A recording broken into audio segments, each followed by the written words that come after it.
असतो मा सद्गमय तमसो मा ज्योतिर्गमय मृत्योर्मामृतंगमय। ओम शांति शांति शांति।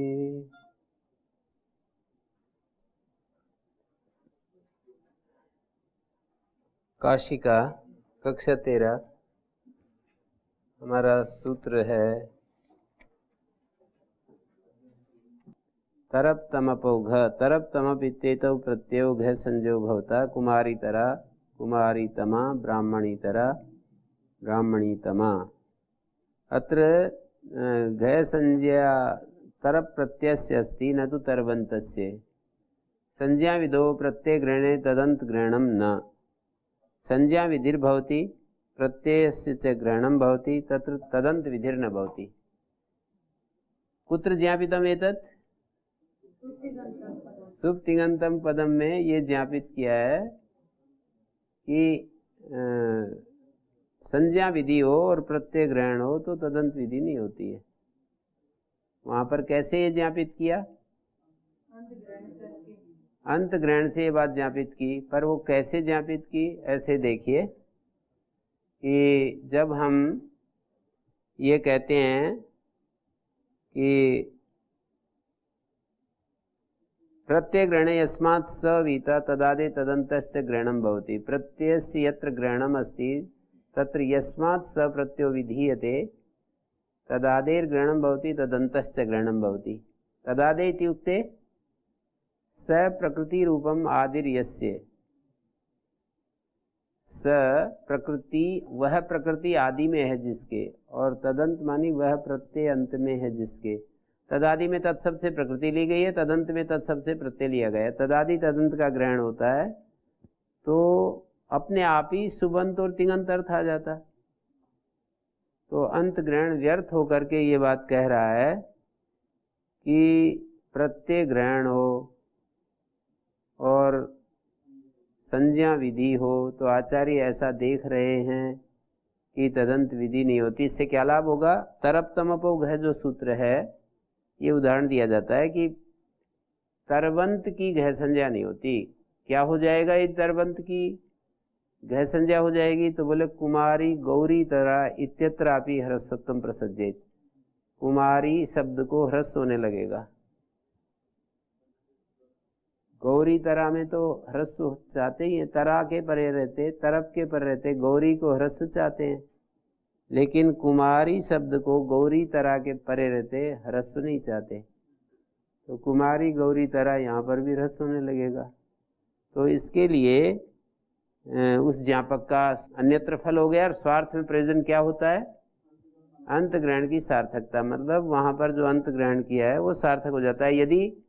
यदि अंत ग्रहण नहीं करते तो चूंकि वो नियम आचार्य अपने सामने रखे हुए हैं कि संज्ञा विधि हो प्रत्यय ग्रहण हो तो तदंत विधि नहीं होती, इस नियम के सामने रखते हुए उनको अंत ग्रहण करना ही होगा, सार्थक हो जाता है। यदि ये नियम ना हो तो अंत ग्रहण व्यर्थ है, ये नियम है तो अंत ग्रहण सार्थक। ऐसे स्वार्थ में प्रयोजन देखते हैं। कौन सा नियम? संज्ञा विधो प्रत्यय ग्रहणे तदंत ग्रहणम न। ये नियम यदि है तो अंत ग्रहण सार्थक है, ये नियम नहीं है तो अंत ग्रहण व्यर्थ है। संज्ञा विधो प्रत्यय ग्रहण, वो तो प्रत्यय ग्रहण है तो वाचनिक परिभाषा है, वाचनिक भी नहीं है, सूत्र के अर्थ से ही सिद्ध कर दिए भाष्यकार ने। जो प्रत्यय ग्रहण यस्मात् सेविता तदादि तदन्तस्य ग्रहणं भवति है ना, अंग संज्ञा सूत्र से सिद्ध कर दी। कैसे की?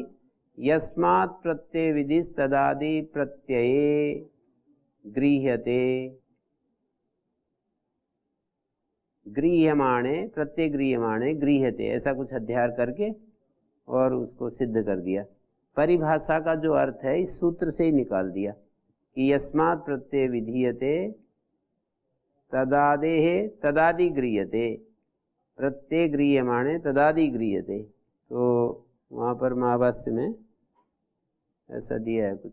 घ प्रदेशा घ रूप कल्प चिरट भ्रू गोत्र मते हतेशु ज्ञोने का चो रस्व इत्यमादय, जहाँ पर घ पकड़ करके कुछ कार्य किया है ना, उसको बता रहे हैं। द्विवचन विभज्योपपदे तरवी असनो सूत्र से तरप प्रत्यय होता है। अतिशाय ने तम विष्णु सूत्र से तम प्रत्यय होता है। और घ संज्ञा होने से हरस हो जाता है इस सूत्र से।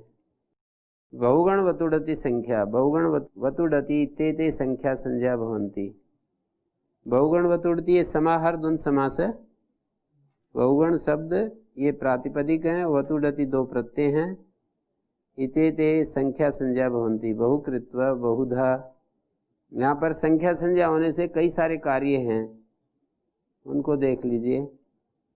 संख्या संज्ञा भवंती बहुकृत्वा, यहाँ पर संख्या संज्ञा होने से क्या हुआ, संख्याया क्रियाभ्यावृत्ति गणने कृत्वसुच इति अयम प्रत्यय हो जाता। कृत्वसुच प्रत्यय परिगण्यते तत्र अव्ययेषु परिगणितम अस्ति। एतत् शब्द रूपम कृत्वसुच इति शब्द रूपम तत्र परिगणितम वर्तते। तो कृत्वसुच प्रत्यय परिगणनात् एतत् प्रत्यांतम शब्द रूपम अव्ययसंज्ञकम भवति। बहुधा इति संख्या विधार्थे धा, बहुका इति संख्याया अतिसदन्ताया कन, बहुविक्रीतम इति बहुका, बहुश इति संख्यक वचनात् से विप्सायाम इति शश, गण कृत्वा गणधा गणका गणश, तावत् कृत्वा तावद्धा तावत्का तावच्छ, कति कृत्वा कतिधा कतिका कतिश। कति शब्दापि दति प्रत्यांत अत्र संख्या संज्ञक हो जाता है। संख्या वाचिनः विधार्थे प्रकारार्थे धा भवति। क्रियाभ्यावृत्ति गणने कृतसुच भवति इत्युक्ते क्रियायाः यदा अभ्यावृत्ति पुनरावृत्ति तस्य यदा गणनं क्रियते, संख्याया क्रियाभ्यावृत्ति गणनं यदा क्रियते तदा कृतसुच प्रत्ययो भवति। बहु का संख्याति दंताय कन बहुभी क्रीतम तेन क्रीतम अर्थे आह्रियेषु अर्थेषु कन प्रत्ययो भवति आह्रियेषु अर्थेषु।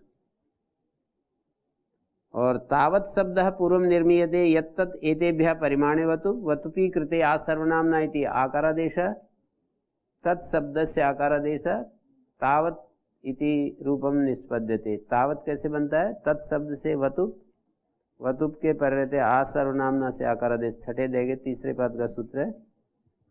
और तावत बना करके और फिर तावत कृत्वा बना लिया, मानी वतु प्रत्यांत संख्या होता है। तत् शब्द से तावत, तत्परिमाणम अस्य यत्तदेतेभ्यः परिमाणे वतु, उतना परिमाण है जिसका, यावत तावत ये सब वतु प्रत्यांत हो जाएंगे। एतावत किम शब्द से किमा संख्या परिमाण, डति से डति होता है। किम संख्या परिमाणम येषाम इति कति ब्राह्मण। किम शब्द से डति करेंगे तो डति के पर रहते टी लोप हो जाएगा, डित परे रहते भस्य प्रकरण का सूत्र है टेह, तो टी लोप हो जाएगा। छठे अध्याय के चौथे पाद में भस्य प्रकरण में टे सूत्र है, तो डित परे रहते टी का लोप हो जाता है। आखिरी पंक्तियों में है ना, पहले वाला टे सूत्र देखना है 43।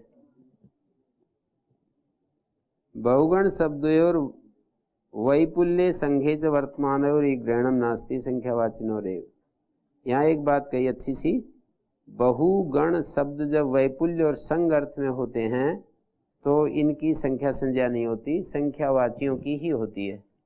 संख्यावाचिनो रेव मतलब बहुगण जो शब्द हैं ये यहाँ पर इनकी संख्या संज्ञा करने की क्या आवश्यकता थी, जैसे कि 1 2 3 4 5 6 इसकी संख्या संज्ञा अपने आप हो जाती है ना, 1 2 3 आदि की संख्या संज्ञा हो जाती है हमारे को, कुछ भी करना नहीं पड़ता है, तो बहुगण की भी हो जाती।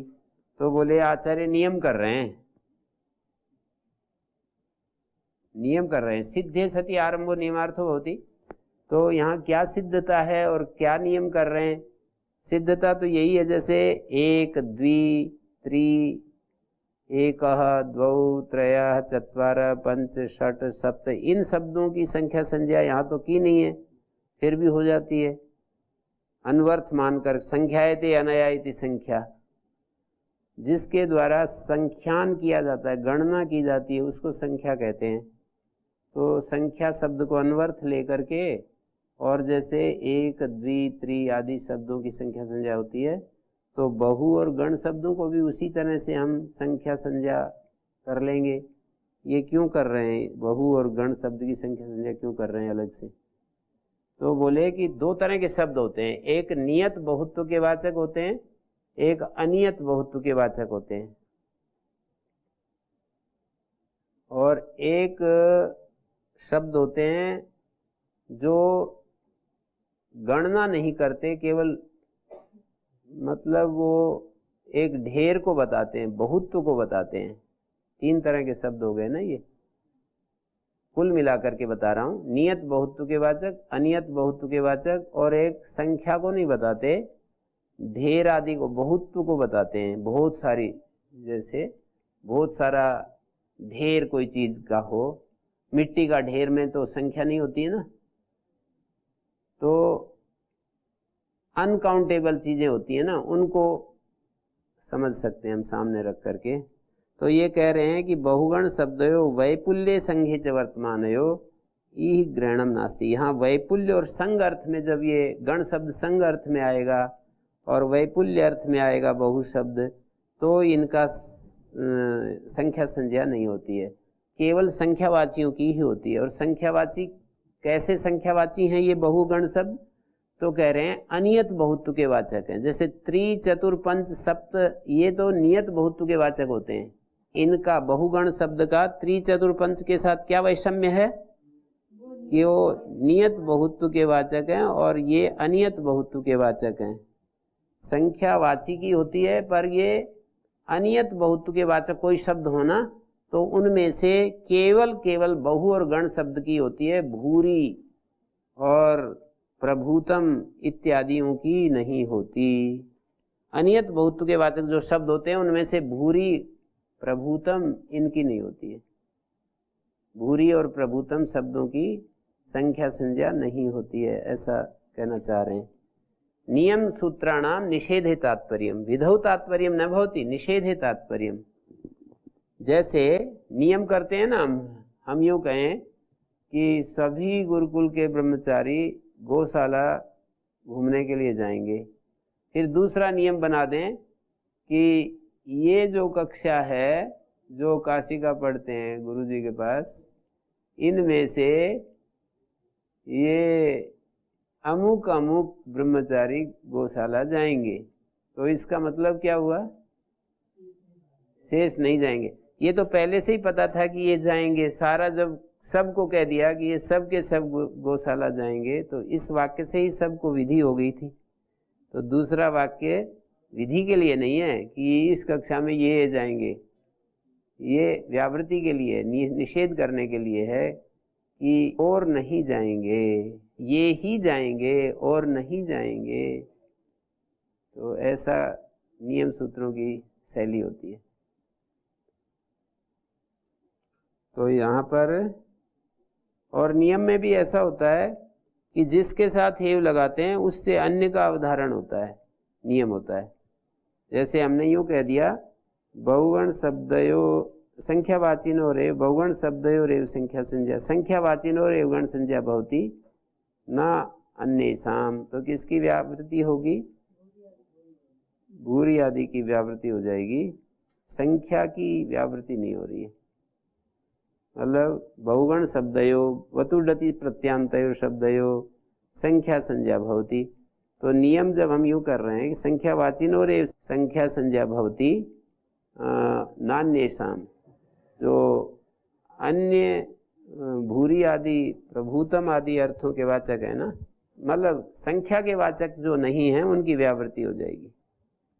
गुरुजी संख्या तीन प्रकार की थी, नियत संख्या, अनियत संख्या। नियत बहुत्व के वाचक कुछ शब्द होते हैं जैसे त्रि, चतुर, पंच, और एक अनियत बहुत्व के वाचक होते हैं जैसे बहुगण, भूरी, प्रभूतम इत्यादि। और कुछ शब्द ऐसे होते हैं, ये जैसे बहुगण शब्द ऐसे भी होते हैं जो वैपुल्य को कहते हैं, जैसे बहु ओदनः, बना हुआ जो ओदन है ना, उसके ढेर को बताने के लिए बहुरोदना ऐसे बोल दिया, तो ये तो संख्या को नहीं बता रहा, ये तो उसके परिमाण को बता रहा है, मतलब बहुत सारा ढेर। तो इस ये जो वैपुल्य अर्थ में और संग अर्थ में जो वर्तमान होंगे ना, तो इनकी संख्या संज्ञा नहीं होगी।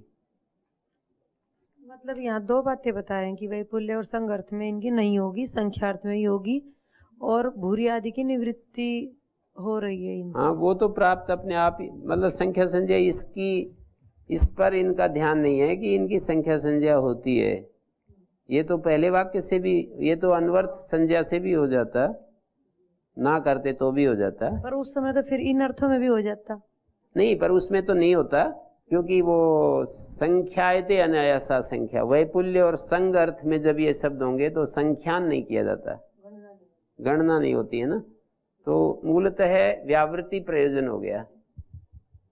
भूरि आदि नाम निवृत्त्यर्थम संख्या संज्ञा विधीयते, और ये वार्तिक हैं अर्ध पूर्व पदस्य पूर्ण प्रत्यांता।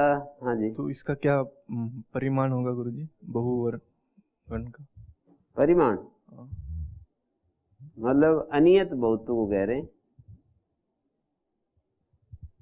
बहुत्व को कह रहे हैं, वो तो सापेक्ष है। प्रसंग के अनुसार बहुत चावल बने हुए देखे हमने, बहुरोदना तत्र मया आदर्शी, ऐसे बोलेंगे ना, सापेक्ष है, प्रसंग के अनुसार ही निर्णय करना पड़ेगा। वैपुल्य जैसा दिख रहा है, हाँ, तो वैपुल्य और क्या है, ये संग अर्थ में तो संख्या संज्ञा होती नहीं ना, वैपुल्य में नहीं होती है, संग में भी नहीं होती है, ये होती है अनियत बहुत्व को बताने वाला जब होगा बहु शब्द गण शब्द। अनियत का अर्थ, अनियत का मतलब ये है ना, 5, 6, 7, 8 ये संख्या, ये ऐसी है नियत बहुत्व को बताती हैं, और ये अनियत बहुत्व को बताते हैं,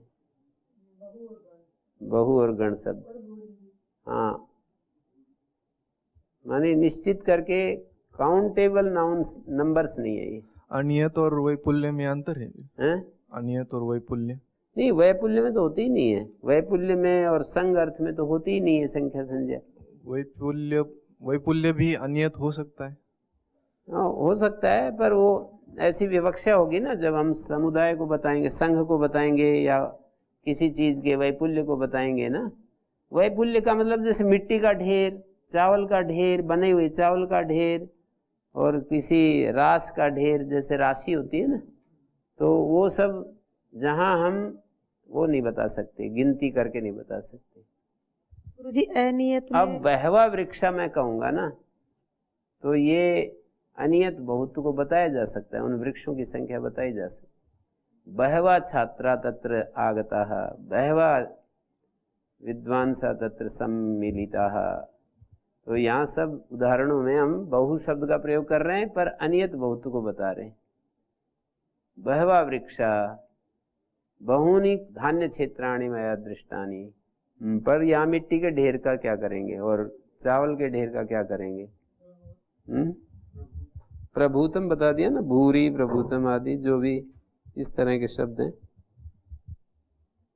अब मैं इस वार्तिक की व्याख्या कर रहा हूँ। अर्ध पूर्व पदस्य पूर्ण प्रत्यांता संख्या संयोग होती थी वक्तव्य समास कन विध्यर्थम, समास विधि के लिए और कन विधि के लिए संख्या संज्ञा कहनी चाहिए।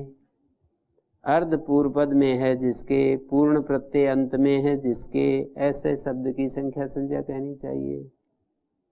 किस लिए कहनी चाहिए? प्रयोजन बता रहे हैं, समास विधि के लिए और कन विधि के लिए। अर्ध पंचम शूर्प, यहाँ पर अर्ध पूर्व पद है और पूर्ण प्रत्यांत है, ये क्या हुआ? अर्ध पंचम। बोलिए गुरुजी, जैसे ये भूरी आदि शब्दों का निवृत्ति की थी, तो जैसे भूरिशः धन्यवाद है ऐसा सुनने को मिलता है, तो इसमें ये कैसे हो रहा है? भूरिशः धन्यवाद है, तो भूरिशः शब्द मतलब संस्कृत, लौकिक संस्कृत में देखने को मिलता है ऐसे। हाँ, कहीं सुना ही होगा हमने ऐसे ग्रंथ में, तो पता नहीं। हाँ, तो भूरिशः में जो भूरिशः शब्द है, यहाँ पर आप कह रहे हो कि बहुअल्पार्थात छस्कार का धन्य दृश्याम, वो तो उस कारण से हो रहा है ना। वहां पर बहुअल्पार्थात छस्कार का धन्य दृश्याम, बहुअर्थ वाले और अल्प अर्थ वाले शब्दों से शश हो जाता है, संख्या संज्ञा का काम नहीं है वहाँ।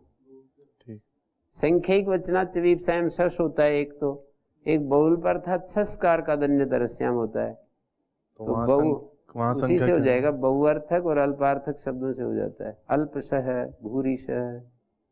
हाँ जी, अर्ध पंचम शब्द है ना यहाँ पर, पूर्ण प्रत्यांत है। पंचम जो पूर्ण प्रत्यांत है और अर्ध पूर्व पद है। अर्ध पूर्व पद पूर्ण प्रत्यांत संख्या संजो भवती इति वक्तव्यम समास कन्विध्यर्थम। समास एक तो हो जाए और एक कन हो जाए, दो प्रयोजन दे रहे हैं। जैसे अर्ध पंचम शूर्पा अर्धम पंचमम येषाम बहुब्री किया, अर्ध पंचमयी शूर्पई क्रीत। अर्ध पंचम है जिसमें कितने हुए, 4.5 शूर्प।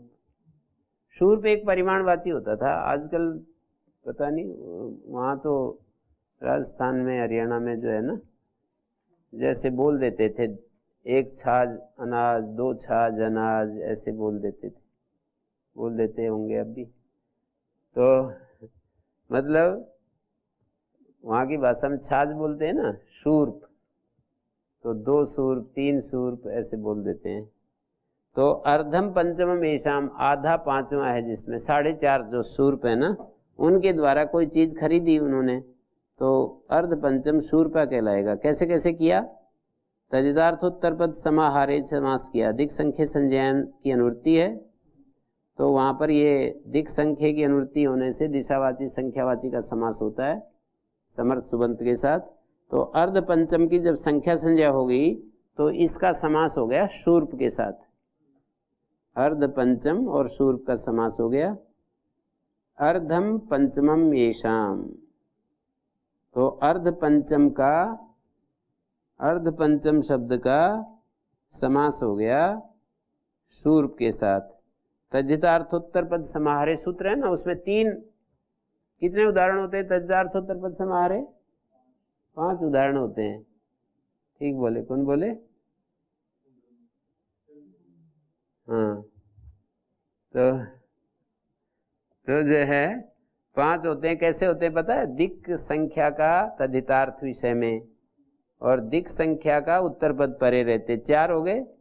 और संख्या का समाहार में, दिक् का समास नहीं होता है समाहार अर्थ में, दिशाओं का समाहार हो नहीं सकता ना, इसलिए समाहार नहीं होता है। तो अब यहाँ पर देखिए, यूं कह रहे हैं तद्धितार्थोत्तर पद समाहारे से समास होगा। तो तद्धितार्थ क्या है कोई पूछे तो? तद्धितार्थ यहाँ क्या है कोई पूछे तो बताएंगे, तेन क्रीतम।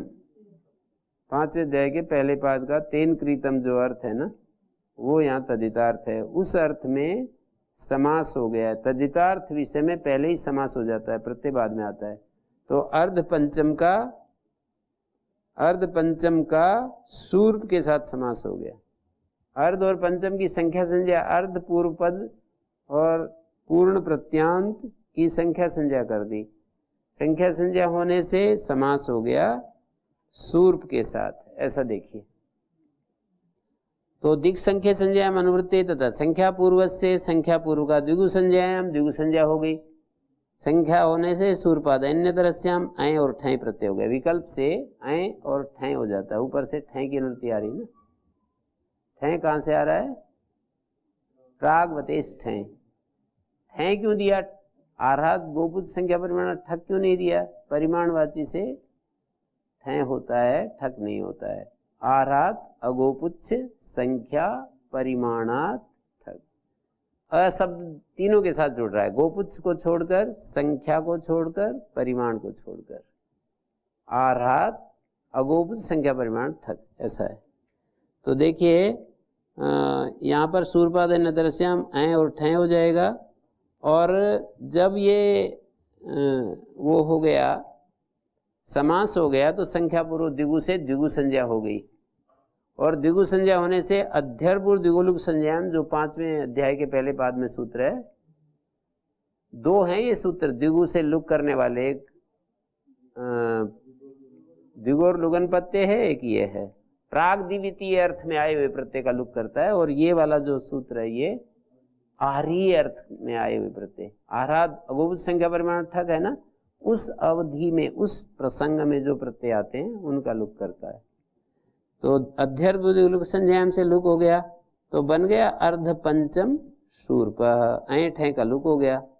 और दूसरा अर्ध पंचम शब्द की संख्या संज्ञा होने से क्या लाभ हुआ, अर्ध पंचमयी क्रीतम इति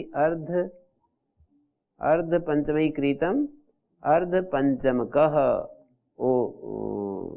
किमपि गोधूम इत्यादिकम, खरीद लिया, जैसे वस्तु विनिमय होता था पहले, तो उसके आधार पर ऐसे कर देते थे, प्रयोग ऐसे करते थे। संख्या प्रदेशा संख्या वंशे नित्यमादय, संख्या संज्ञा कहाँ पर इसकी आवश्यकता पड़ेगी, बोले कि संख्या वंशे इत्यादि बहुत सारे सूत्र हैं। अब आगे मैं बढ़ रहा हूँ, स्नांता षट, शकारांत और नकारांत। हाँ जी, आर्य अर्थ पूछ रहे हैं। आर्य अर्थ का मतलब ये होता है कि जैसे आहाद संख्या परिमाणार्थक सूत्र है ना, वो तदरति सूत्र है ना, तो आ अर्हात उस सूत्र तक जितने अर्थ हैं उन सबको आर्ह अर्थ कहते हैं, आ अर्ह अर्थ कहते हैं। आ जमा अर्ह अकस्मण दीर्घा आर्ह, और उस अवधि में होने वाले अर्थों को आर्य अर्थ कहते हैं। 4-5 शब्द हैं, उनको याद रखना चाहिए। जैसे प्राकृतीय अर्थ, प्राकृत अवधि में जो अर्थ होते हैं प्राकृतीय अर्थ, प्राग दिव्यत अवधि में होने वाले प्राग दिव्यतीय अर्थ, शेष अवधि में होने वाले शैषिक अर्थ, प्राग दिव्यतीय अर्थ, शैषिक अर्थ, आर्य अर्थ, प्राकृतीय अर्थ, प्राग भवनीय भी है, प्राग वो है ना, स्त्री पुंसाभ्याम न स्नेह भवनात्, प्रागहितीय, प्रागहिताद्यत, प्रागहितीय अर्थ हैं कुछ 5-6 शब्द हैं, बस ज्यादा नहीं। प्राकृतीय, प्राग दिव्यतीय बहुत प्रसिद्ध है इधर शुरू में ही, शैषिक अर्थ बहुत प्रसिद्ध है।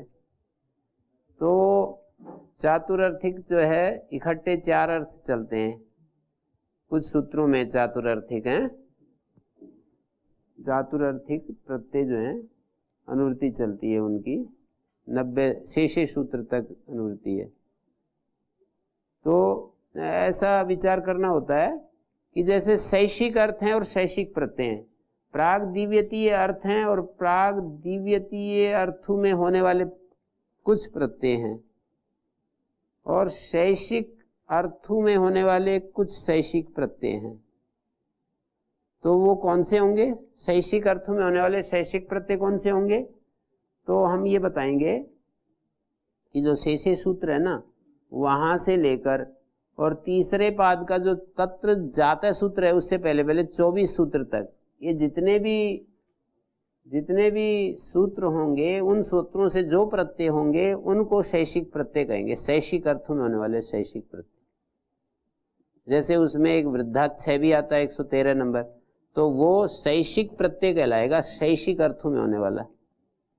और जैसे प्राकृताक्षय है तो प्राकृतीय अर्थों में जो प्रत्यय होते हैं वो प्राकृतीय प्रत्यय कहलाएंगे। प्राकृतीय अर्थ होते हैं और प्राकृतीय प्रत्यय होते हैं। तो प्राकृतीय प्रत्यय तो 2 हैं बस, प्राकृताक्षय, उग्वादिभ्यो यत्, कंबलात् संज्ञायाम, विभाषा विरपूपादिभ्या, फिर आ गया तो 2 ही प्रत्यय हैं, प्राकृतीय प्रत्यय 2 ही हैं। प्राकृतीय अर्थ 3 है, प्राकृतीय अर्थ 3 है, तस्मै हितम तदर्थम विकृते प्रकृतो तदस्मिन् स्यादिति। ऐसे प्राग आर्य अर्थ पूछे तो आर्य अर्थ 3 कृतम से लेकर तदरति तक है, तदरति तक। और आर्य प्रत्यय कौन से हैं, 3 कृतम से पहले पहले और आराध गोप संख्या परिमाणार्थक इस सूत्र से लेकर 19 सूत्र से लेकर 36 तक 3 कृतम जो सूत्र है ना, इस अवधि में जो प्रत्यय आ रहे हैं उन सबको आर्य प्रत्यय कहेंगे, आर्य अर्थ में होने वाले प्रत्यय, क्योंकि वे सभी यथासंभव सभी अर्थों में होते हैं। और आगे जो प्रत्यय होते हैं ना, वो आहरीय अर्थ में होने वाले प्रत्यय नहीं है, वो एक एक अर्थ में होते हैं। जैसे तस्मै हितम के अधिकार में जो सूत्र आएंगे वो प्राकृतीय अर्थ में होने वाले प्रत्यय नहीं है, वो तो एक प्राकृतीय अर्थों में से एक अर्थ में होने वाले प्रत्यय हैं। तस्मै हितम में होने वाले प्रत्यय कहे जाएंगे। प्राग दिव्यतीय अर्थों में होने वाले प्रत्यय क्या कहलाएंगे? प्राग दिव्यतीय प्रत्यय। प्राग दिव्यतीय अर्थों में होने वाले वो कितने हैं? प्राग दिव्य तो अण है, अश्वपत्यादिभ्य से द्वितीय द्वितीयादित्य प्रत्युत्तर पदान्य उत्सादिभ्यो हैं, बस इतने। ये प्रत्यय प्राग दिव्यतीय अर्थों में होते हैं। बाकी तस्यापत्यम के अर्थ में जो प्रत्यय होंगे वो प्रत्यय प्राग दिव्यतीय अर्थों में नहीं हो रहे हैं, वो तो तस्यापत्यम में हो रहे हैं। प्राग दिव्यतीय अर्थों में जो प्रत्यय होंगे वो तो शुरू के जो प्रत्यय है ना, शैषिक अर्थ में होने वाले प्रत्यय वो सबसे ज्यादा हैं। ये तो शुरू में 4-5 सूत्रों से होते हैं, फिर उधर भी आहरीय अर्थों में कुछ सूत्र अधिक हैं, इसकी अपेक्षा प्राग दिव्यतीय प्रत्ययों की अपेक्षा वहां सूत्र ज्यादा हैं। शैषिक अर्थों में जो प्रत्यय होते हैं और भी ज्यादा हैं। ये सिस्टम है। शैषिक अर्थों में जैसे तत्र जाता के अधिकार में कोई प्रत्यय हो रहे हैं, तत्र जाता, तो वो तत्र जाता के अर्थ में होंगे, वो शैषिक अर्थों में नहीं है। सभी शैषिक अर्थों में, शैषिक अर्थों में से एक एक अर्थ में फिर अनुवृत्ति चलती है ना, एक एक अर्थ में आगे अनुवृत्ति चलती है, तो उसमें होते जाते हैं। तो ये इसका डिजाइन अपने मस्तिष्क में समझ लेना चाहिए, नहीं तो शुरू में बच्चों को ना बड़ी दिक्कत होती है, मेरे को होती थी, वही मैं बता सकता हूँ कि ये कहते कि वृद्धाच्छय से तत्र भवार्थ में क्षय हो गया। तो मैं पढ़ते समय पूछता कि तत्र भवा तो ये बहुत आगे है और ये सूत्र तो बहुत पहले है, तो वृद्धाच्छय उसमें उस अर्थ में जाकर के कैसे कर रहा है? वृद्धाच्छय सूत्र 113 है और तत्र भवा तीसरे पाद का है, तो ये वृद्धाच्छय यहाँ और तत्र भवा वहां, उस अर्थ में जाकर के ये प्रत्यय कैसे कर रहा है? पहले ही सिद्धि सालिया शब्द की सिद्धि करते समय, समझाते समय मेरे को ये प्रश्न उठा था, तो मैं कई बार ऐसे मेरे को अब भी याद है कि ये मुझे बड़ी दिक्कत हुई थी इसको समझने के, कि वृद्धाच्छय तत्र भवार्थ में वृद्धाच्छय हो गया। तो मैं ये बार बार पूछता कि ये यहाँ सूत्र वहां जाकर के कैसे कर रहा है, उस अर्थ में जाकर के कैसे कर रहा है? तो इन सब सूत्रों के बारे में मैं जो दिक्कतें हुई हैं उनको तो मैं ज्यादा ही कहता रहता हूँ, बताता रहता हूँ कि भाई ऐसे समझना चाहिए। गुरुजी जब नाम लेते हैं तो मतलब उसी अर्थ में होते हैं, बाकी और सबकी व्यावृत्ति। जब आप यूं कहोगे तस्यापत्यम अर्थ में प्रत्यय हुआ अतय गर्गादिभ्यो ये, तो औरों में कैसे होगा वो?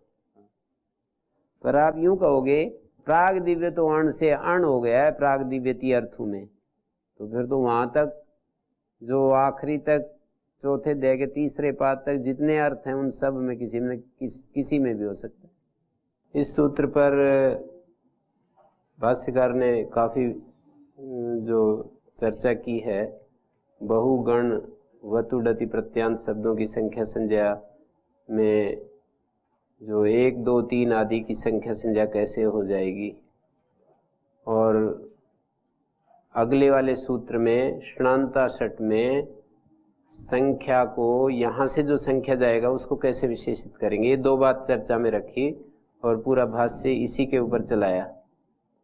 तो बहुगण वतुडति संख्या, बहुगण शब्द और वतुडति प्रत्यांत जो शब्द हैं, इनकी जब हम संख्या संज्ञा करेंगे तो कृत्रिमा कृत्रिमयो कृत्रिमे कार्य संप्रत्या, कृत्रिम और अकृत्रिम में, कृत्रिम में कार्य का संप्रत्यय होता है। तो जो ये जो संज्ञा कर दी गई है बहुगण शब्द की और वतुडति प्रत्यांत शब्द की, यही संख्या प्रदेश में इसी का ग्रहण हो पाएगा, 1, 2 आदि का ग्रहण नहीं हो पाएगा।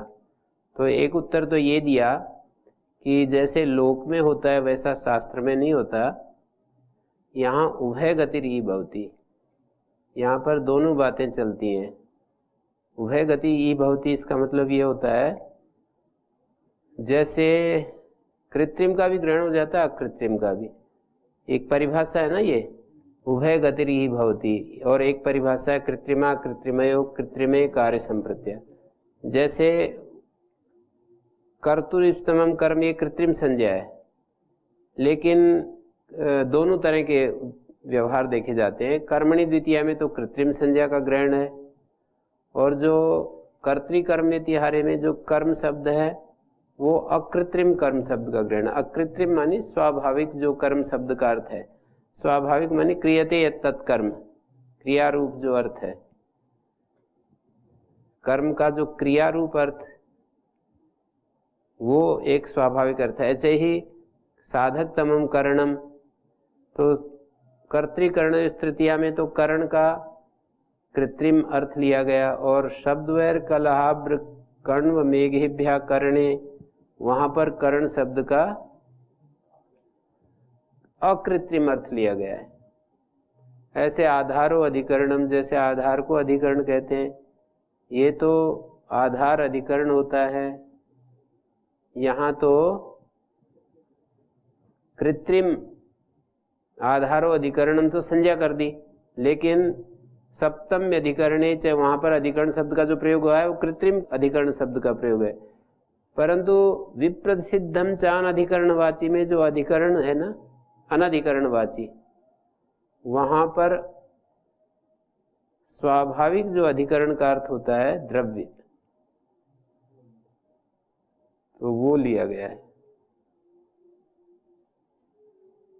तो इस तरह से उभय गतिरी भवती, संख्या शब्द का दोनों प्रकार का अर्थ ले लेंगे संख्या प्रदेशों में।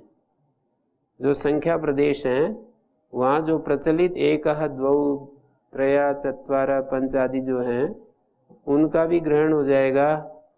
संख्यातिश दंताय कन आदि सूत्र है ना, संख्या वचनाच विपसायम, संख्या विदार्थेधा, संख्या क्रियाभ्यावृत्ति गणने कृत सूच, इन सूत्रों में संख्या प्रदेश चार मुख्य रूप से उदाहरण देते हैं ना। एक तो संख्यातिश दंताय कन का, एक संख्या विदार्थे धा, एक संख्या वचनाच विपसायम शस का, और एक संख्या क्रियाभ्यावृत्ति गणने कृत सूच। तो इन सभी संख्या प्रदेशों में संख्या के द्वारा, संख्या जो पढ़ा है इस संख्या के द्वारा कृत्रिम संख्या का भी ग्रहण हो जाएगा, और जो अकृत्रिम संख्या है उसका भी ग्रहण हो जाएगा। कृत्रिम संख्या क्या होता है? कृत्रिम संख्या का मतलब बहुगुणोत्तरित संख्या। अकृत्रिम संख्या क्या होता है? संख्याएते अनया सा संख्या, ये वाला जो अर्थ है, जिसके द्वारा संख्यान किया जाता है, गणना की जाती है, वो संख्या। तो दोनों तरह का अर्थ ले लिया जाता है। संख्याएते अनयाति संख्या, तो ये चर्चा वहाँ पर चलाई। और एक बड़ी संज्ञा जितनी भी होती हैं वो अनवर्त संज्ञा होती है। संज्ञा चाहे नाम यतो न लघिया लघ्वर्थम ही संज्ञा करण, मैत्या संज्ञा करणे एतत् प्रयोजनम अनवर्त संज्ञा यथा विज्ञायत, ऐसा भाष्यकार पर जगह जगह बोलते रहते हैं। मतलब अनवर्त संज्ञा और एक होती है अनवर्त संज्ञा और एक रूढ़ी संज्ञा। तो जो लघु संज्ञा तो वहीं करेंगे जहाँ उनको केवल संकेत मात्र करना होगा। मतलब निर्धारण कर लिया कि जैसे मैं वो बता रहा था कि निर्धारण कर लिया कि भाई इस पुस्तक को हम टय कहा करेंगे, ऐसे हमने निर्धारण कर लिया, तो फिर वहाँ तो कुछ भी बोल दो। जब हम ये पुस्तक जो मेरे पास है इसको टय नाम से पुकारा करेंगे, तो ऐसे टय शब्द का अर्थ जिस संजी के लिए हमने टय रखा है उस संजी में टय का अर्थ घटित होता है या नहीं घटित, ये नहीं देखेंगे। बस व्यवहार चलाने के लिए हमने निर्धारित कर लिया, सब ने समझौता कर लिया, सबके बीच में हमने इसको प्रसिद्ध कर दिया कि भाई ये वस्तु है, इसका नाम ये है। तो ये तो रूढ़ी संज्ञा होती है। और संजी के गुण धर्मों को देख करके संस्कृत में जितनी भी संज्ञाएं होती हैं, संस्कृत माने जो वेद में जिन संज्ञाओं का प्रयोग हो रहा है, वे सभी संज्ञाएं वेद में जो संज्ञाएं प्रयुक्त होती हैं और वेद से जो भाषा में व्यवहार में आ गई हैं, तो उन संज्ञाओं का उनके गुण धर्म के आधार पर व्यवहार होता है। उनमें वर्तमान जो क्रिया है या उनमें जो गुण है, विशेषता है, उसके आधार पर उन संज्ञाओं का उन संज्ञाओं के लिए प्रयोग होता है। जैसे प्रथनात् पृथ्वी, शरणात् सूर्य, गमनात् गौ, मननात् मनुष्य, इस तरह से ये अनवर्त संज्ञाएं होंगी। मननात् मनुष्य, मनन गुण के कारण से हम उसको मनुष्य कहेंगे। प्रश्चनात् वृक्ष, तो दोहनात् धेनु, ऐसे करेंगे। तो वे जो गुण हैं, उन गुणों को प्रवृत्ति निमित्त के रूप में, इन शब्दों का जो प्रवृत्ति निमित्त है उसको स्वीकार करके क्रिया के कारण शब्द संज्ञा में पहुंच जाते हैं। यहाँ पर संस्कृत भाषा में तो ऐसा बहुत ज्यादा हो रहा है कि क्रिया के कारण से पदार्थ संज्ञावाचक होते हैं और पदार्थ फिर किसी क्रिया के कारण करोति, आचष्टे, इन क्रियाओं के कारण तेन अतिक्रामति, करोति, आचष्टे, इन सामान्य रूप से इन क्रियाओं के कारण वो क्रियावाचक हो जाता है। वो पदार्थ दोबारा क्रियावाचक होता है। यदि करोति अर्थ कहना हो, जैसे पटुम करोति पठयति, पटु तो प्रातिपदिक था, लेकिन करोति क्रिया को लेकर वो वापस फिर क्रियावाचक हो जाता है। अश्वम करोति, अश्वयति, इस तरह सारे शब्द करोति, आचष्टे आदि अर्थों को ले, तत्करोति तद आचष्टे, सारे शब्द करोति आचष्टे अर्थ को लेकर के फिर क्रियावाची हो जाते हैं। उसी को नाम धातु कह देते हैं। नाम जो है वो फिर धातु के लिए प्रयुक्त होने लगा। नाम जो होते हैं किसी क्रिया के कारण नाम बनते हैं। अंग्रेजी में एक वाक्य, प्रसिद्ध वाक्य मैं बोलता भी रहता हूँ, all nouns derived from verbs. जितने भी नाउन्स हैं वो वर्ब से डिराइव्ड होती, मानी वर्ब से संज्ञा में जाती हैं। नाउन मानी संज्ञाएं, वो वर्ब के कारण किसी क्रिया को लेकर के संज्ञाओं का रूप धारण कर लेती हैं। जैसे मनन क्रिया के कारण से मनु शब्द संज्ञा में चला गया, मनु एक संज्ञा हो गई, मनन क्रिया के कारण हुई। गमन क्रिया के कारण गो शब्द एक पदार्थ में व्यवहार होने लगा, गमन क्रिया के कारण। पर ऐसा प्रश्न नहीं करोगे कि गमन क्रिया तो बहुत सारी चीजें करती हैं, सबको क्यों नहीं। सन्निधाने निमित्तानाम किंचिदेव प्रवर्तकम यथा तक्षादि शब्दानाम लिंगेषु नियमस्तथा। लिंगों में भी वहां पर भाष्यकार ने विचार किया है स्त्रियाम सूत्र भाष्य में कि स्त्रीत्व, पुंसत्व और नपुंसकत्व का शब्दों में क्या निमित्त है। माने ये शब्द स्त्रीलिंग में है, ये शब्द पुल्लिंग में है, ये शब्द स्त्रीलिंग में है, नपुंसक लिंग में है। क्या ऐसा कोई क्राइटेरिया देखा कि इस शब्द को पुल्लिंग में ही बोलेंगे, इसको स्त्रीलिंग में ही बोलेंगे, ऐसे इसको नपुंसक लिंग में ही बोलेंगे। लौकिक जो लिंग का लक्षण है वो तो यहाँ पर चलेगा नहीं, ऐसा कह दिया। लोक व्यवहार में जिसको हम स्त्री पुरुष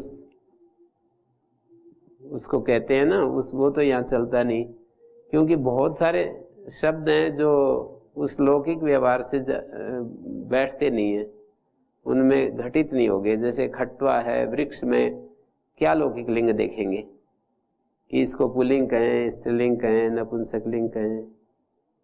तो कश्चित स्वकृतांता अस्थे, ऐसे वहाँ पर निर्णय दिया है। लिंगों के विषय में अपना ही कोई सिद्धांत स्थिति, ये लिंगों के विषय में नियामक बनेगी। तो बोले कि इसका पता कैसे चलेगा। बोले योगी लोग उस गुण विशेष को उसमें देखते हैं तो उसको उन्होंने पुल्लिंग बताया, उस गुण विशेष को देखा तो उसको स्त्रीलिंग बनाया, उसको नपुंसक लिंग बताया। तो उसमें बहुत सारे निमित्त तो हैं, जैसे पुल्लिंग के भी निमित्त हैं, स्त्रीलिंग के भी निमित्त हैं, नपुंसक के भी निमित्त हैं। पर किंचिदेव प्रवर्तकम, उन सन्निधाने निमित्तानाम किंचिदेव प्रवर्तकम, कोई निमित्त ही प्रवर्तक होता है, सारे निमित्त प्रवर्तक नहीं होते।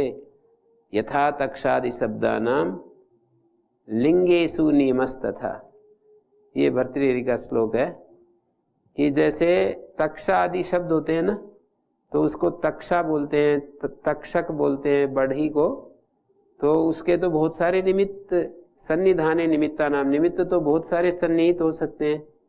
जैसे कि वो कील को ठोकता है, ये भी एक निमित्त हो सकता था। वो चीरता है लकड़ी को, ये भी एक निमित्त हो सकता था। वो छीलने वाले ही निमित्त को पकड़ लिया। वो चीरता भी तो है ना, काटता है, काटता है, वो भी तो एक निमित्त है। लकड़ी को एक जोड़ता है, वो भी एक निमित्त है। बहुत सारे निमित्त होते हैं, उनमें से किंचिदेव प्रवर्तकम, कोई निमित्त ही प्रवर्तक होता है। जैसे गाय में बहुत सारे निमित्त हैं, वो क्या क्या करती है, दूध देती निमित्त को लेकर के, तो फिर वो धेनु हो जाएगा। चारा खाती है, तो बहुत सारे निमित्त हो सकते हैं।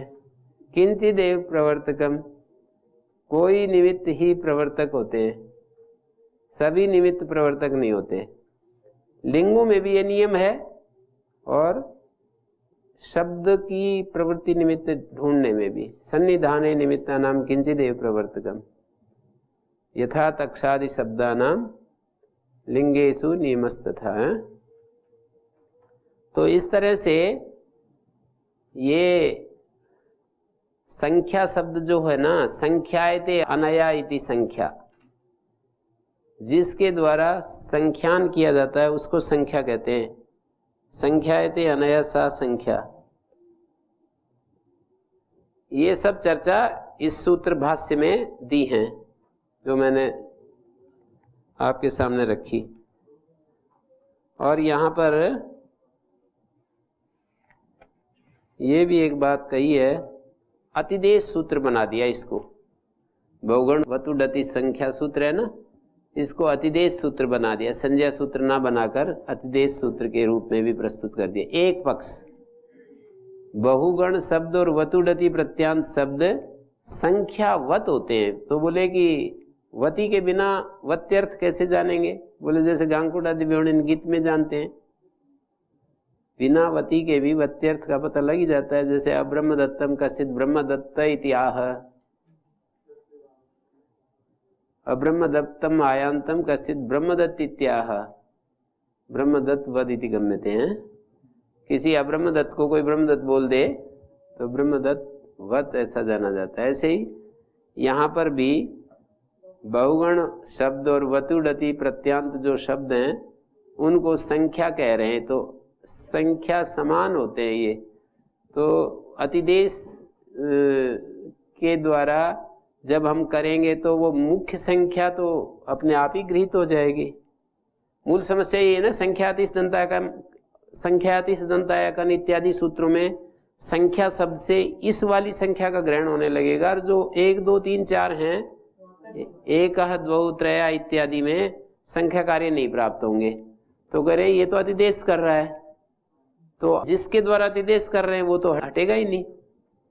मतलब अतिदेश के द्वारा जो जिसके लिए हम अतिदेश करते हैं उसको तो प्राप्त कराया जाता है ना।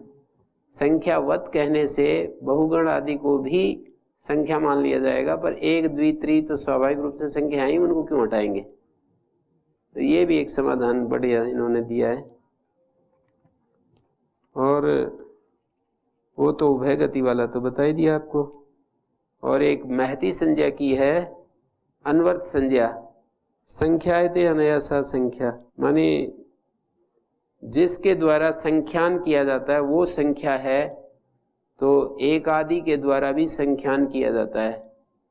ये जो महती संज्ञा है, इसका महती संज्ञा करने से उनका भी बोध हो जाएगा जो 1 2 3 आदि हैं। एक दूसरा समस्या इन्होंने इस सूत्र पर उठाई थी कि उत्तरार्थ भी संख्या ग्रहण करना चाहिए। बोले यही चला जाएगा? बोले यहाँ तो ये संख्यावाची है, संज्ञा को कह रहा है, और आगे तो संजी को विशेषित करने के लिए संख्या चाहिए। हाँ, मतलब वहां पर स्नानता संख्या षट ऐसा सूत्र बनाना चाहिए। यहाँ तो संख्या एक संज्ञा है और वहां संजी को विशेषित करने के लिए उत्तरत्र में संजी को विशेषित करने का मतलब ये होता है, जैसे स्नानता शकारांत नकारांत जो संजी है ना, वो संजी कैसा होना चाहिए, संख्या होना चाहिए। जैसे पामन विप्रुष इत्यादि में ना हो।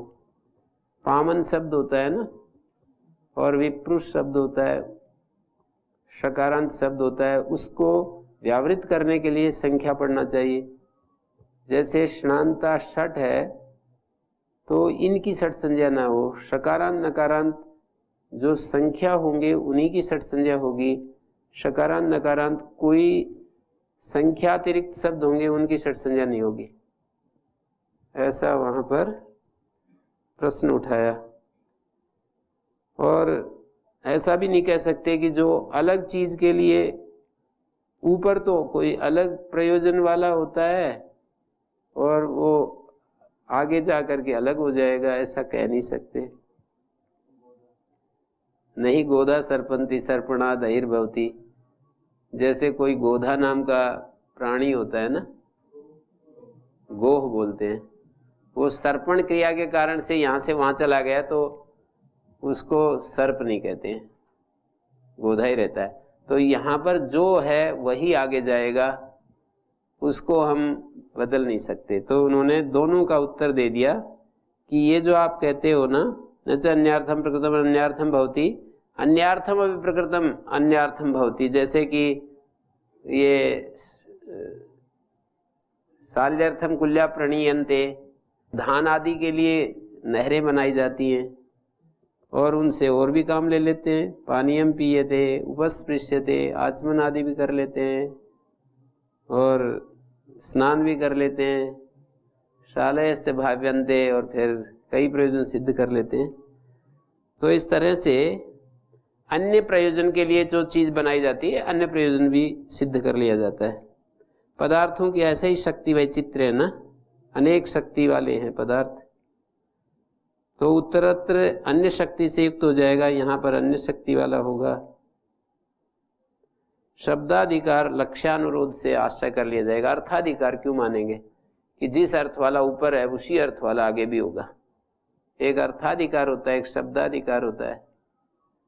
फिर बोले यद्यपिच्यते न खलुपि अन्यत् प्रकृतम अनुवर्तनाद अन्यत् भवति, ये जो आप कहते हो कि अनुवर्तन से उसका स्वभाव नेचर कैसे बदल जाएगा, तो बोले ठीक है, द्रव्य तो ऐसे ही होते हैं, द्रव्य तो नहीं बदलते, पर शब्द तो बदल सकते हैं।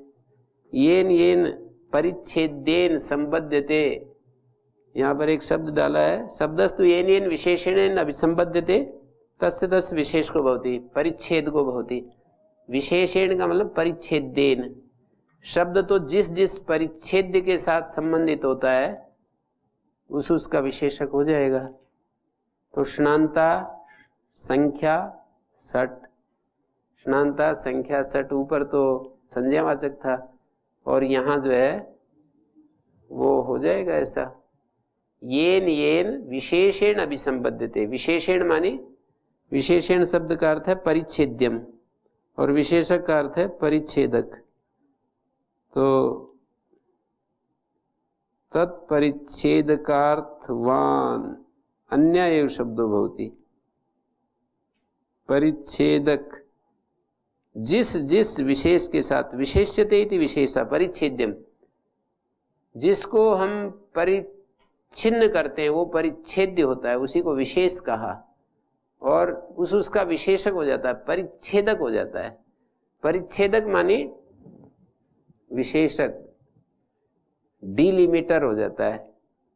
जिस जिस विशेष के साथ, परिच्छेद्य के साथ, डिलिमिटेड के साथ वो संबंधित होगा उसका डिलिमिटर हो जाएगा, मतलब परिच्छेदक हो जाएगा। परिच्छेद्य परिच्छेदक, तो ये हो जाएगा, यहाँ पर कोई दिक्कत नहीं। तो इस तरह का ये सूत्र पर चर्चा थी, वो मैंने भाष्य की चर्चाएं भी कुछ कुछ बताता चलता हूँ आपको। और आखिरी में इन्होंने एक बात कही कि भाई अधिक ग्रहण, अधिक शब्द की भी संख्या संज्ञा करनी चाहिए, उससे फिर हमको संख्या व्यासन्ना दूराधिक संख्या संख्या सूत्र में अधिक नहीं पढ़ना पड़ेगा यदि अधिक की संख्या संज्ञा कर दें तो। और भी प्रयोजन दिया अधिक ग्रहण का, तो समासोत्तर पद वृद्धि के लिए भी अधिक ग्रहण करना चाहिए। और बहुआदि नाम अग्रहणम, ये आखिरी में कह दिया। सूत्र का खंडन करते हुए वार्तिककार कहते हैं बहुगण वतुड़ती संख्या सूत्र बनाने की भी जरूरत नहीं है, तो कैसे संख्या कार्य कैसे करोगे, बहुआदि से संख्या कार्य कैसे करोगे? तो बोले ज्ञापक से कर लेंगे ना। वहां पर जो वतोरिडवा, वहां पर कहा है संख्याया वीत से कनो वत्वंतादिटम शास्त्री, ऐसे कहा है। संख्यावाची से परे जो वतु है उसको इट आगम होता है। जैसे संख्यावाची है, मान लीजिए अपने पास तावत शब्द है और उससे परे कन आ गया, तावत शब्द से कन प्रत्यय कर दिया, कन को विकल्प से इट कर दिया, तो कह रहे हैं तावत शब्द से जो कन को इट किया है, तो ये तावती का और तावत का विकल्प से कहा है, तो कह रहे हैं कन तो तब आएगा ना जब संख्या हो। तावत शब्द से उत्तर, वत्वंत से उत्तर, कन, वत्वंत से उत्तर कन को ईटागम होता है, ऐसे कहा। तो वत्वंत से उत्तर हम सूत्र बना नहीं रहे यहाँ, बहुगण वतुड़ती संख्या, और वो सूत्र तो हम रखेंगे वतोरिडवा। वत्वंत से उत्तर कन प्रत्यय को ईटागम होता है, ऐसा कहेंगे तो समझ लेंगे कि आचार्य इसकी संख्या संज्ञा तो मानते ही है, तभी तो वृद्ध कुमारी न्याय आदि चलता है ना, तो उस प्रक्रिया से इसकी संख्या संज्ञा हो जाएगी। जैसे ना कई जगह चलता है ना, वहां पर ढकी लोपा सूत्र है चौथे अध्याय में पहले पाद में, ढक्के पर रहते पितृ स्वसुक्षण मातृ स्वसुच्छ, ढकी लोपा, मातृ स्वसु शब्द का लोप हो जाता है और ढक्के परे रहते लोप हो जाता है, ऐसा कहा है। ढकी लोपा से पहले वाला सूत्र क्या है? पितृ स्वसुक्षण, फिर ये सूत्र बना दिया ढकी लोपा। बोले ढक्के परे रहते पितृ स्वस्त्री शब्द का लोप हो जाता है, तो बोले ये ढक कहां से आएगा? इससे ढक्के परे रहते लोप करने लगे, ढक किया नहीं। तो आचार्य ये बात कह रहे हैं ढक्के पर रहते जो लोप कर रहे हैं, इससे ही साथ में ये भी तो कह रहे हैं कि ढक होता है। बिना किए लोप मैं करूंगा तो कैसे, मैं इतना समझदार होते हुए भी ऐसे करूंगा तो कैसे काम चलेगा?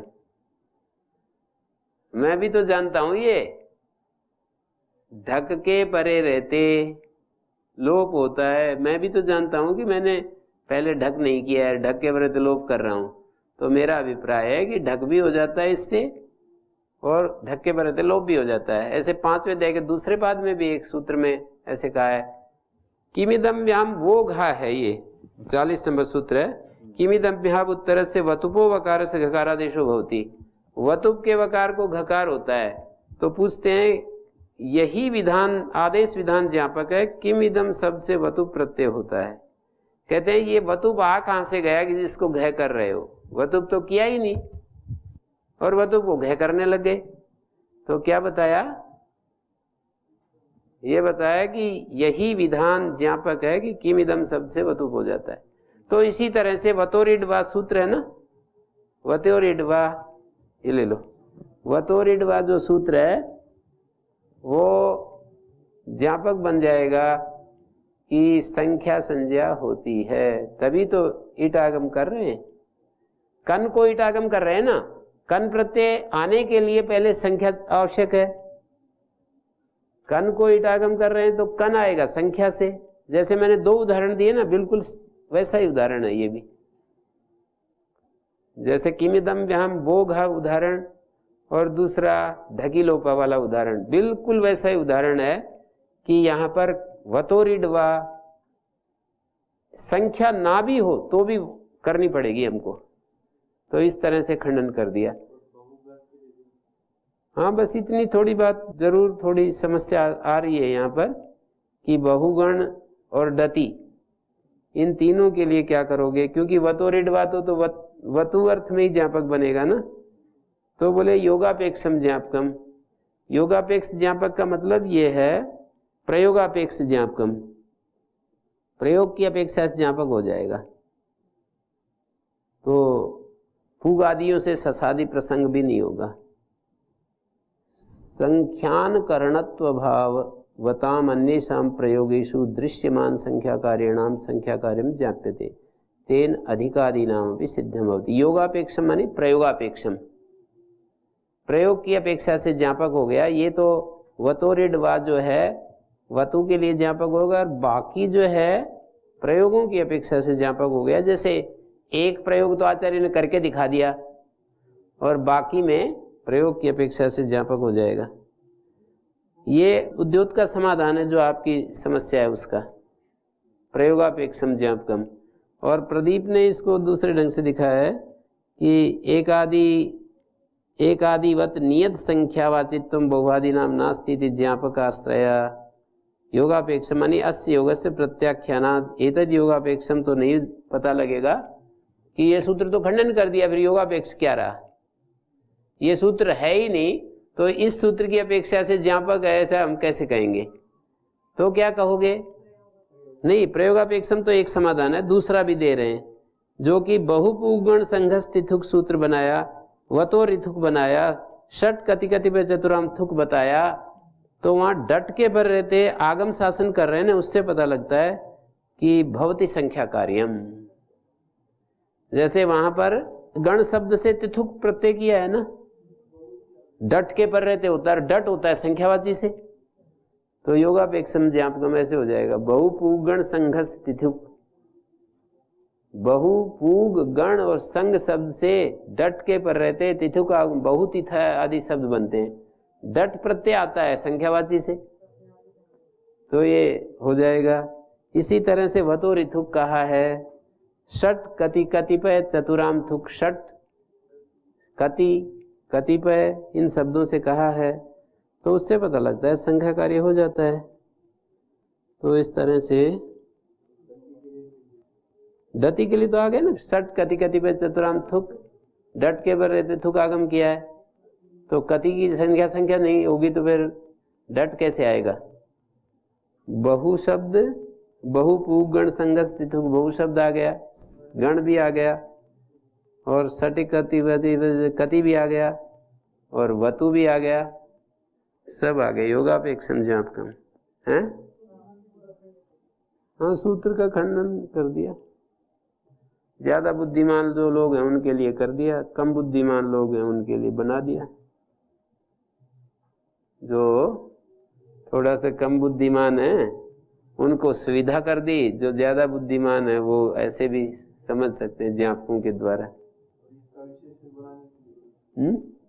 इसका स्नानता का विशेषण बनाने के लिए फिर संख्या, हाँ वो तो बता दिया ना मैंने कि पढ़ना क्यों पड़ेगा, संख्या ऊपर से अनुवृत्ति ले आएंगे तो सूत्र खंडित हो गया तो फिर बहु अच्छा, वो तो फिर करना पड़ेगा संख्या ग्रहण, स्नानता संख्या।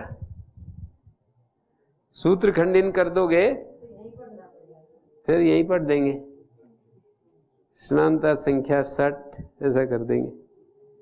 आचार्य ये भी दिखाते हैं कि जो मैंने रास्ता बनाया है वो एक रास्ता है, उसी तरह से और भी एक रास्ता हो सकता है, और भी एक रास्ता हो सकता है। ऐसे मार्गों की विविधता दिखा रहे हैं कि ऐसे मार्ग लक्ष्य पर पहुंचने के लिए ये मार्ग जो होते हैं ये तो एक वो होते हैं उपाया शिक्षमाणा नाम बाला नाम उपलालना।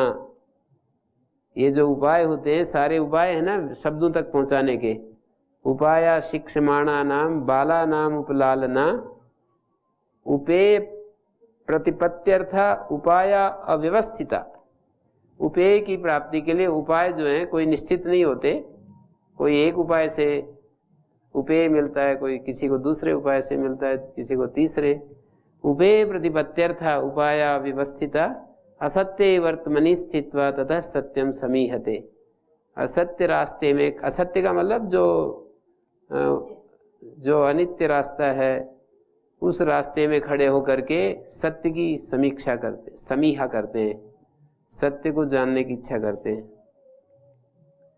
असत्य का मतलब झूठा नहीं, असत्य वर्तमनि स्थित्वा, असत्य मार्ग में मतलब जो परिवर्तनशील जो मार्ग हैं उन मार्गों से हम अपरिवर्तनशील जो वस्तु है उसकी समीहा करते हैं।